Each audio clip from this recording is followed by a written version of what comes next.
ખેતી કરતા હો કે વેપાર કરતા હો, કોઈ પણ કાર્ય હોય એમાં સંપૂર્ણ તમારી ચેતનાને સમર્પિત કરી દો.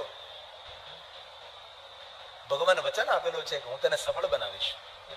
પણ કરવા ખાતર કરીએ ને રહેવા ખાતર રહીએ, ભલીવાર ન હોય એની અંદર. પછી ઘણા માણસોની નોકરી કરતા પહેલા શું કરવી પડે છે નોકરી. પણ કોઈની ભાગે નોકરી કરતા હોય ને, તમે માલિક બનીને નોકરી કરો તો આજની તો કાલ ભગવાન તમને એ ફેક્ટરીનો માલિક બનાવી દે. નોકર રોજ ના રાખે. પણ મજદૂર જ રહે ને, કારણ કે મજદૂર એક માલિક બનીને કામ નથી કરતો, એ મજદૂર બનીને જ કામ કરે છે.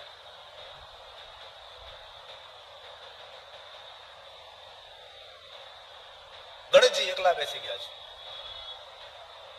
મોટા ભાઈ કાર્તિકે પરિક્રમા કરવા માટે ગયા છે. હું તો જઈ ન શકું, કારણ કે ભારે શરીર મારું, મુશ્ક વાહન. શું કરવું હવે? હું એકલા બેસા બેઠા ચિંતન કરે. અંદરથી અવાજ ઉઠે છે કે શું બેઠો બેઠો વિચાર કરે છે. કેટલા આપણા ધર્મ ગ્રંથો છે. ધર્મ ગ્રંથોનું વાંચન કર. અને વાંચનનો શોખ એ માણસ બાગ બગીચામાં સ્વર્ગમાં જીવતો હોય છે. પુસ્તક પ્રેમી માણસ, એના મસ્તકના વિચારો કદી ભ્રમિત ના થાય. યુદ્ધને જીતવા માટે શસ્ત્રની જરૂર છે, પણ મસ્તિષ્કના યુદ્ધને જીતવા માટે સારા પુસ્તકની જરૂર છે. બે ત્રણ પુસ્તકો તો સાથે હોવા જોઈએ. ખોટી વ્યર્થ વાતો કરીને, ખોટું ચિંતન મનન કરીને મગજને દિમાગને બગાડવું કરતા વાંચન ન કરી. અરે રામચરિત માનસ નો ગુડકો સાથે રાખીએ, પાઠ કરો રોજ. ભલે ચોપાઈ કે શોર્ટ તો દોહરો ન સમજાય તો કમસે કમ ભાષાંતર વાંચો. જીવનના દરેક પ્રશ્નોનું નિવારણ રામચરિત માનસ છે. 18 પુરાણ વેદ ઉપનિષદ નો બધો જ ખજાનો એ તુલસીજી નાનકડા ગુડકામાં ભર્યો છે. રામચરિત માનસ. આ તો ગુડકા ખાય છે, ગુડકો રાખતો નથી. રોજ પાઠ કરો. શ્લોકમ શ્લોકાર્ધમેવ ચ. બધા નહીં, અડધા શ્લોકનો પાઠ. ધર્મ પુસ્તકોનું વાંચન જીવનમાં શ્રેષ્ઠ બનાવે. યુવાન ભાઈઓ બહેનો તો છોડવું જ ન જોઈએ. ટ્રેનમાં મુસાફરી કરતા હો, વિમાનમાં મુસાફરી કરતા હો, અને મોબાઈલમાં બહુ વાંચવું નહીં, કારણ કે મોબાઈલના જે કિરણો છે ને આંખને ડેમેજ કરે છે. ઘણા લોકો મોબાઈલમાં વાંચે. નહીં, કોઈ દિવસ નહીં. ભલે જાણ ખાતર થોડું ઘણું વાંચેલી વસ્તુ અલગ છે, એકાદું સૂત્ર, એકાદી કોઈ પ્રેસ નોટ, વસ્તુ અલગ. બાકી લાંબુ એની સાથે આખું શું મહાપૂર્ણ મોબાઈલમાં છે. તમે બધું જ વાંચન કરી શકો છો, પણ પુસ્તકો વાંચો જેથી કરીને આપણે આંખને નુકસાન ન થાય. અને શરીરે 99% શક્તિ આંખમાં ભરેલી છે. બધી તાકાત તમારી પાસે. તમે ઘોડા જેવા હોય પણ આંખ ન હોય તો આંધળી ચકડોળ બની જાય, આંધળું બની જાય. તેથી આંખને સાચવવી બધી જ રીતે. વાસ્તવની દ્રષ્ટિએ પણ આંખને સાચવવી. નથી કહેતા પગ બગડે તો બગડવા જો, હાથ બગડે તો બગડવા જો, પેટ બગડે તો બગડવા જો, કાન બગડે તો બગડવા જો, પણ આંખ બગડવી નહીં જોઈએ. એક વાત કહું, જે માણસની આંખ અને હાથ ચોખ્ખા હોય ને એના પર ભગવાન અમૃતનો વરસાદ વરસાવે છે. એક હાથ ચોખ્ખા હોવા જોઈએ, એક આંખ ચોખ્ખી હોવી જોઈએ. કરોડોનો ઢગલો પડ્યો હોય પણ આપણા હાથ ન બગડે. ચોરવાની ઈચ્છા ન થાય, લેવાની ઈચ્છા ન થાય. એક હાથ ન બગડે અને એક આંખ ન બગડે. માણસ દુનિયામાં મેદાન મારી, પણ માણસ ધોખો ત્યાં જ ખાઈ જાય છે.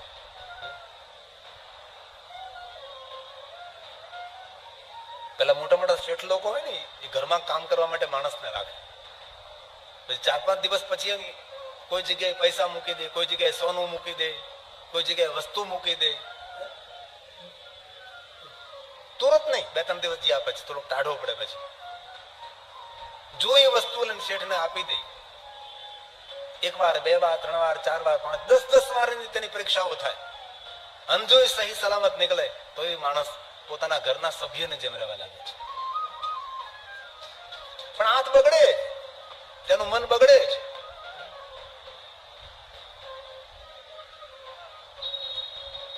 ધર્મગ્રંથનું વાંચન કરવા લાગે છે.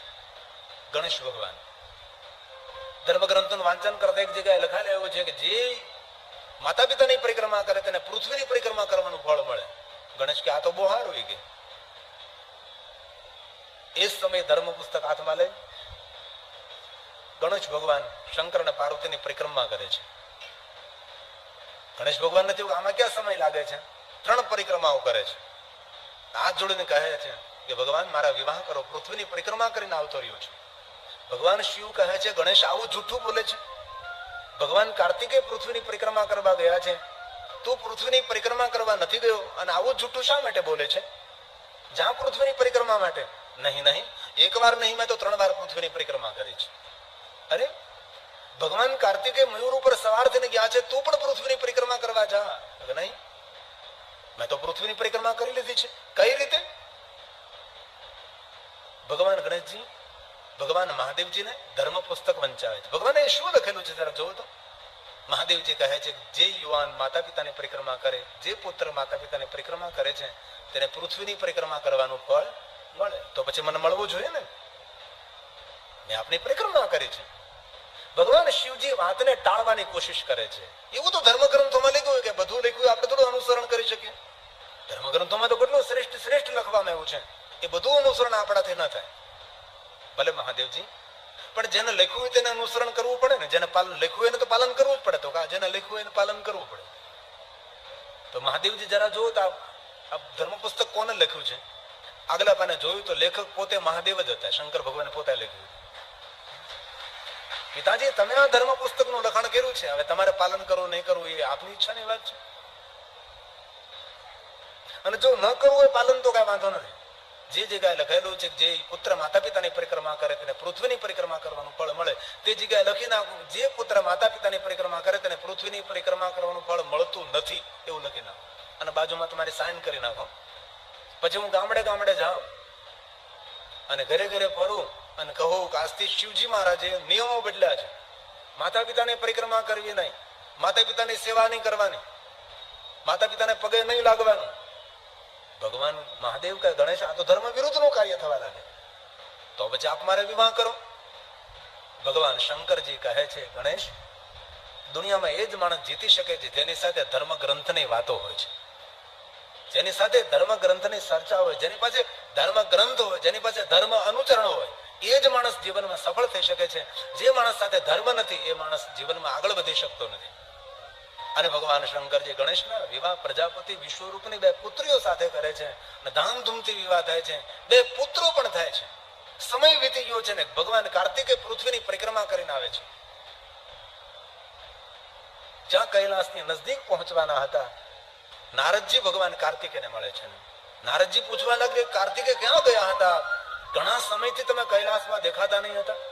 ભગવાન કાર્તિકે કહ્યું છે કે માતા પિતાએ કહ્યું કે પૃથ્વીની પરિક્રમા કરવા જાઓ, જે પરિક્રમા કરીને આવે તેને વિવાહ કરવાના છે, તેથી હું પૃથ્વીની પરિક્રમા કરીને આવ્યો છું. હવે મારા વિવાહ થશે, હવે મારા લગ્ન થશે.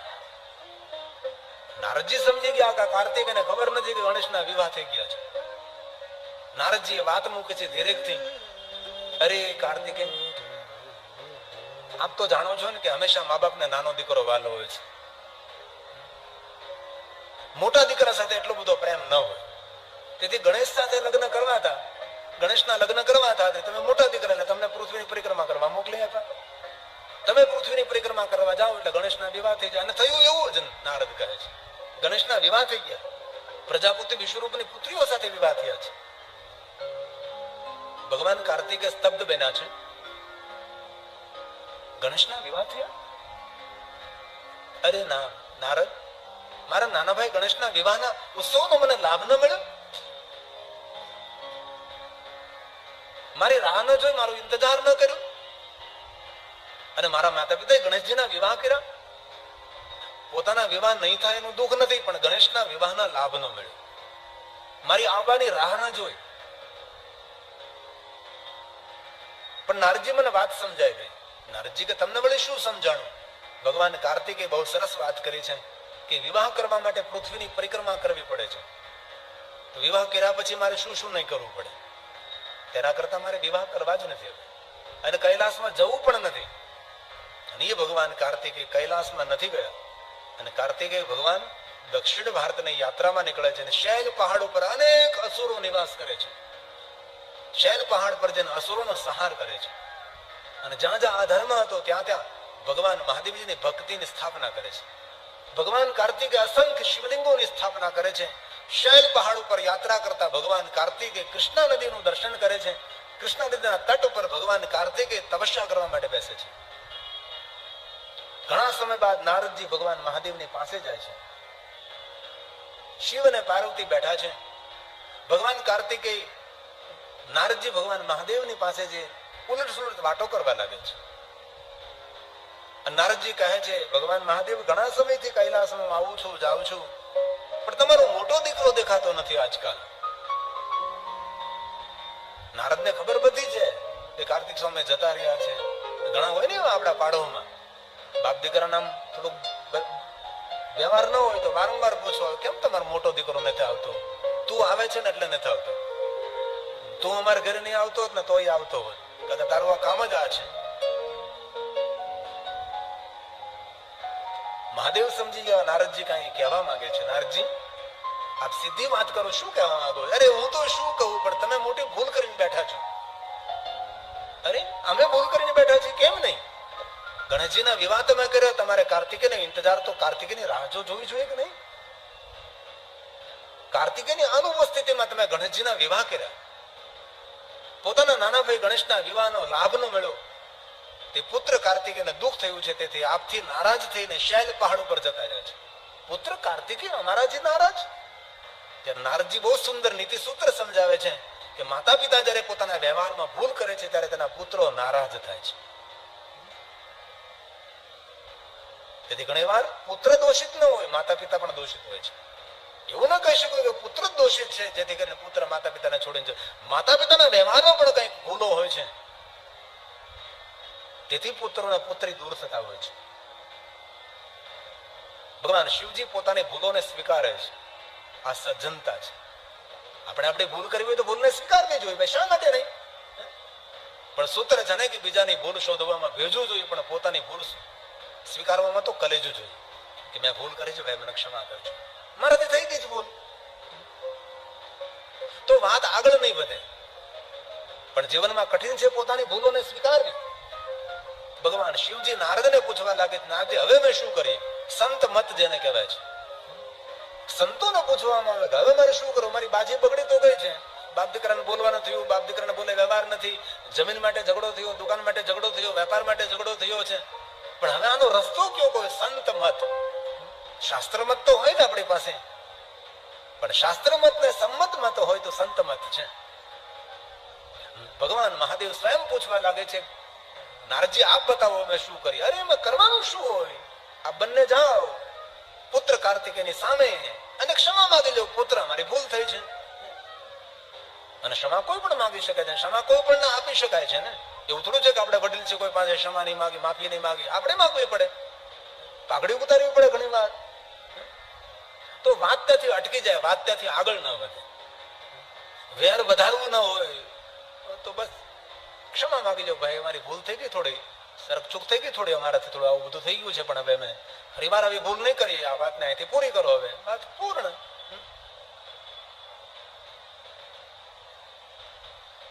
ભગવાન મહાદેવ અને માતા પાર્વતી બંને નારદના કહેવાથી શૈલ પહાડ જાય છે. માતા પિતાને આવતા જોઈને ભગવાન કાર્તિકેયને થયું કે મને સમજાવીને લઈ જશે અને મારા વિવાહ કરશે. મારે તો કેટલુંક દેવતાઓનું કાર્ય કરવાનું છે, કારણ કે દેવતાઓનો સેનાપતિ છું. આ દેવતાઓની રક્ષાની જવાબદારી મારા ઉપર છે. વિજય સ્તંભની સ્થાપના કરી શૈલ પહાડ પર.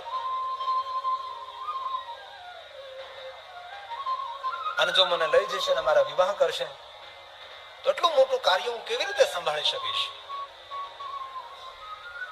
શિવ અને પાર્વતીના આવતા જોઈને ભગવાન કાર્તિકેય ક્રોસ પહાડ પર જતા રહ્યા. બીજો એક પહાડ છે, એ પહાડ ઉપર દૂર જતા રહ્યા છે. પોતાના પુત્રને દૂર જતો જોઈને શિવજી પાર્વતીને કહે છે, પાર્વતી જરૂર આપણે આ ભૂલ છે. મહાદેવ કહે છે, સાંભળો પાર્વતી, જ્યારે માતા પિતા પોતાના વ્યવહારમાં ભૂલો કરે છે ત્યારે સંતાનો તેનાથી નારાજ થાય છે અને દૂર જતા રહે છે. તેથી આપણા શાસ્ત્રોની અંદર વડીલોના વ્યવહારની પણ વાતો છે. ઉંમર પરિપક્વ થાય, છોકરાઓ મોટા થઈ જાય ત્યાર પછી આપણું જીવન કેવું હોવું જોઈએ, આપણી વાણી વર્તન કેવું હોવું જોઈએ, આ શાસ્ત્રોમાં સુંદર વર્ણન છે. આપણો વ્યવહાર કેવો હોવો જોઈએ. ભગવાન શિવ અને પાર્વતી અદ્રશ્ય બને છે. જે સ્થાન પર ભગવાન કાર્તિકેય ઉપસ્થિત છે તો શિવ અને પાર્વતી તેની સામે પ્રગટ થાય છે. પુત્ર કાર્તિકેયની ક્ષમા માંગે છે, બેટા ગણેશના વિવાહ અમે કર્યા છે, પણ થોડી ભૂલ થઈ ગઈ, તારે આવવાની રાહ ન જોઈ, હવે ધામધૂમે અમે તારા વિવાહ કરીએ. ભગવાન કાર્તિકેય કહે છે, દેવતાઓની રક્ષા કરવાની છે. આ પહાડ ઉપર અનેક પ્રકારના અસુરો રહે છે, અસુરોનો સંહાર કરવાનો છે. ભગવાન અવસર આવતા જરૂર સંપન્ન બનશે પિતાજી. ભગવાન કાર્તિકે કહે છે હું અહીંયા નિવાસ કરીશ, કારણ કે અહીંયા ઋષિ મુનિઓની તપસ્થલી છે, અનેક ઋષિ મુનિઓની મારે રક્ષા કરવાની છે. હજી પણ અસુરનો ઉપદ્રવ આ શૈલ પહાડ પર છે. પણ હે માતા પિતા, મને બળ પૂરું પાડનારો, મને આત્મ શક્તિ પૂરી પાડનાર હે મા ભવાની, આ બંને જણા તેજોમય સ્વરૂપે સ્થિર રહ્યો અહીંયા. અમાસને દિવસે મહાદેવ આપ મને મળવા માટે પધારજો પિતાજી. પૂર્ણિમાના દિવસે માં તું મને મળવા માટે આવજે. હું દેવતાઓની રક્ષા કરીશ. અને ભગવાન શિવ અને પાર્વતી ત્યાં સુંદર પોતાનું તેજોમય સ્વરૂપ સ્થિર કરે છે. અને અમાસને દિવસે ભગવાન શિવ પોતે કાર્તિકેયને મળવા જાય છે શૈલ પહાડ પર. પૂર્ણિમાના દિવસે સ્વયં ભવાની માતા પાર્વતી પોતાના પુત્ર કાર્તિકેયને મળવા માટે શૈલ પહાડ પર જાય છે. શિવ મહાપુરાણ ગ્રંથ કહે છે શંભો સ્વયં ગચ્છતિ પૂર્ણિમાસી દિને તત્ર પાર્વતી ગચ્છતિ ધ્રુવમ. ભગવાન શિવ અને પાર્વતી સુંદર સ્વરૂપે સ્થાપિત રહે છે અને સુંદર એક સ્વયંભૂ તેજોમય સ્વરૂપે શિવલિંગ પ્રગટ થાય છે. એ શિવલિંગનું નામ છે મલ્લિક, એટલે પાર્વતી ને અર્જુન એટલે ભગવાન શિવ. નામ છે મલ્લિકાર્જુન મહાદેવ. મલ્લિકાર્જુન શિવનું એક નામ છે અર્જુનાય નમઃ. મહાદેવના 10,000 નામો છે. પ્રધાન 1,000 નામ છે. એનાથી પણ સંક્ષેપ 108 નામ છે. દરેક દેવતાઓએ અલગ અલગ 108 નામથી ભગવાન શિવજીની પૂજા કરી છે. અનેક મહાદેવના ભક્તો રોજ 108 નો નામનો પાઠ કરે છે.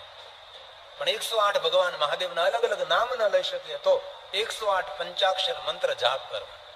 આમ તો શિવ મહાપુરાણ કહ્યું છે કે રોજની 10 માળાઓ કરવી, એટલે 1000 જપ સહસ્ત્ર જપ રોજ ના કરવા જોઈએ. 10 માળા રોજ ની કરવી છે. અને જાપ શાસ્ત્રમાં કહે છે, મંત્ર શાસ્ત્રની અંદર એની અંદર રોજ 6 માળા કરવી જોઈએ. નમઃ શિવાય 5 ને ઓમ લગાડો એટલે 6. રોજની પંચાક્ષરની 6 માળા કરવી.